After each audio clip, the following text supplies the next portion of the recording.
जय हिंद दोस्तों, MS classes आशीष में आप सभी का स्वागत है। आज जो है प्रश्नावली 4.4 का है सवाल नंबर 5।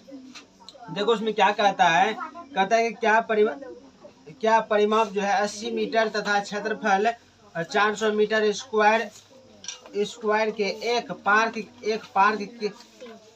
की बनाना संभव है।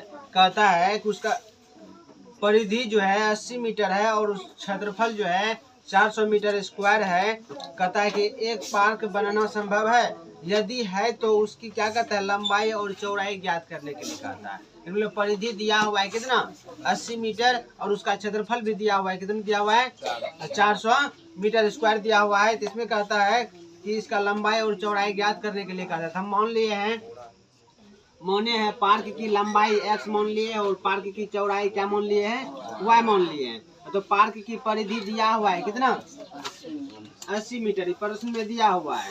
अब देखो हम इसको सॉल्व करते हैं। पार्क का परिधि बराबर सूत्र क्या होता है बताओ।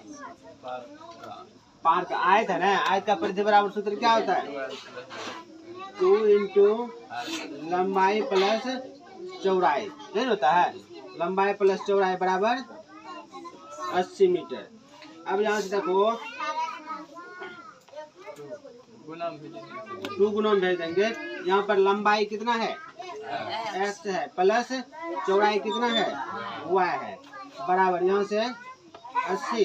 इधर किस रूप में है गुना में, इधर आएगा तो भाग में हो जाएगा। यहाँ से x प्लस y बराबर इसको कटा दो 1 और 4 बराबर कितना आ गया 40 आ गया। इसको हम अभी इसको समीकरण में मोड़ेंगे। अब देखो यहाँ से हम y को रहने देते हैं। y बराबर 40, x इधर प्लस में इधर आएगा तो माइनस में। y बराबर निकल गया 40 माइनस x। इसको हम समीकरण 1 मान लेते हैं। अब लिखते हैं पुनः देखो प्रश्न में क्या कहता है कि पार्क की क्षेत्रफल क्या पार्क का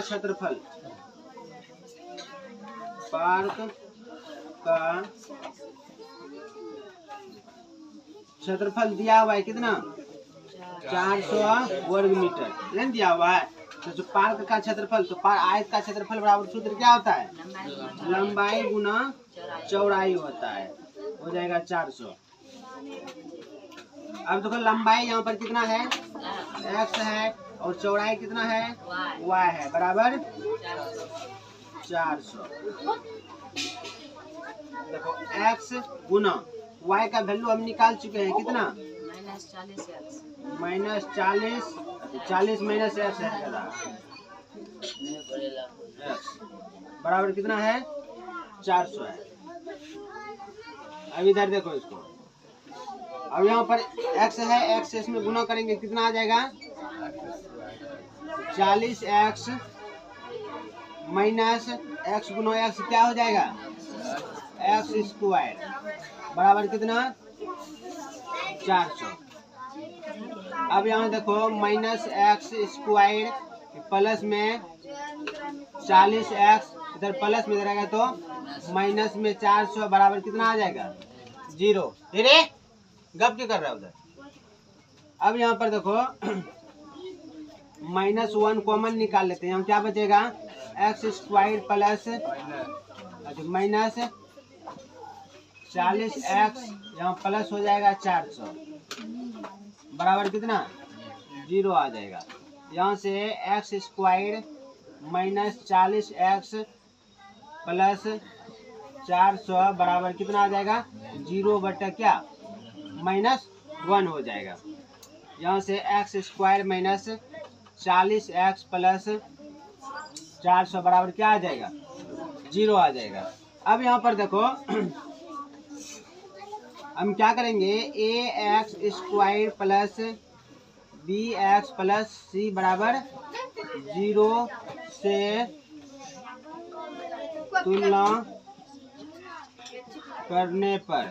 अब इससे तुलना करेंगे। यहाँ पर देखो a बराबर कितना आ जाएगा 1, b बराबर कितना आ जाएगा -40 और c बराबर कितना आ जाएगा 400 आ जाएगा।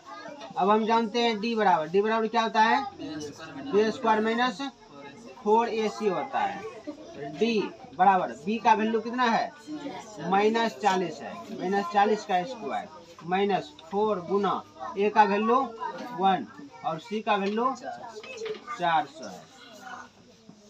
यहाँ से D बराबर 40 का -40 का स्क्वायर करने कितना हो जाएगा -40 गुना -40 माइनस माइनस प्लस, अब 40 गुना 40 करेंगे कितना आ जाएगा 1600 माइनस 4 गुना 1 करेंगे तो 4 गुना 400 करेंगे तो 1600। देखो एगो प्लस में है एगो माइनस में, दोनों कैंसिल हो जाएगा। डी बराबर कितना आ गया 0 आ गया, डी का वैल्यू 0, इसलिए डी बराबर 0। अब देखो डी का वैल्यू 0 आ गया, हम क्या करेंगे, क्या कहता है इसका मूल्य अस्तित्व हो तो इसका कहता है कि संभव है तो उसका लंबाई और चौड़ाई ज्ञात करने के लिए कहता है। तो डी बराबर 0 आ गया तो हम लिख सकते हैं यहाँ पर जांच रहे, अब लिखेंगे चूंकि अल्फा बराबर मेरे अल्फा बराबर सूत्र क्या होता है -b प्लस रूट d बटे 2a होता है। तो अल्फा बराबर -b का वैल्यू कितना है यहाँ पर -40 है, -40 प्लस रूट d का वैल्यू क्या निकला 0 बटे 2 गुना a का वैल्यू कितना है 1 है। तो अल्फा बराबर माइनस माइनस प्लस 40, इसका तो 0 हो जाएगा बटा कितना 2 हो जाएगा। अल्फा बराबर 40 बटा 2, कटाओ इसको 20 बार में, इसीलिए अल्फा बराबर कितना निकल गया 20 निकला, अल्फा का वैल्यू निकला। फिर निकालता है कौन से बीटा बराबर क्या होता है -b plus root d 2a, minus होता है माइनस, यहाँ से बीटा बराबर माइनस b का वैल्यू कितना है यहाँ पर -40 है, तो -40 d का वैल्यू कितना d का वैल्यू कितना निकाले हैं 0 निकाले हैं, 0 बटे कितना 2 गुना a का वैल्यू 1 है। यहाँ से बीटा बराबर माइनस माइनस प्लस 40 प्लस 0 बटे कितना 2 हो जाएगा। यहाँ से बीटा बराबर कितना 40 बटे 2, तो इसीलिए बीटा बराबर निकल, इसको कटा दो क्या बार में 20 बार में, बीटा बराबर कितना निकल गया 20, अल्फा बराबर में कितना निकला 20 निकला। अब देखो दोनों पल्सर में निकला है, दोनों का मान क्या निकला बराबर निकला। तो अब हम लिखेंगे अतः रे आइए लिख देते हैं, लिखेंगे अतः, देखो इसमें क्या कहता है पार्क की लंबाई ना, पार्क की लंबाई लिखेंगे, पार्क की लंबाई कितना निकला 20 ना 20 मीटर, और पार्क की चौड़ाई 20 मीटर निकला, लिखेंगे। इसीलिए पार्क बनाना संभव है, बस हो गया। आई होप आप लोगों को समझ में आया होगा। आज जो है आज का सवाल है आप लोगों से, क्या जो है आप लोग कमेंट में बताइएगा कि पेट्रोल का हिंदी क्या होता है, किसका पेट्रोल का हिंदी क्या होता है। जय हिंद।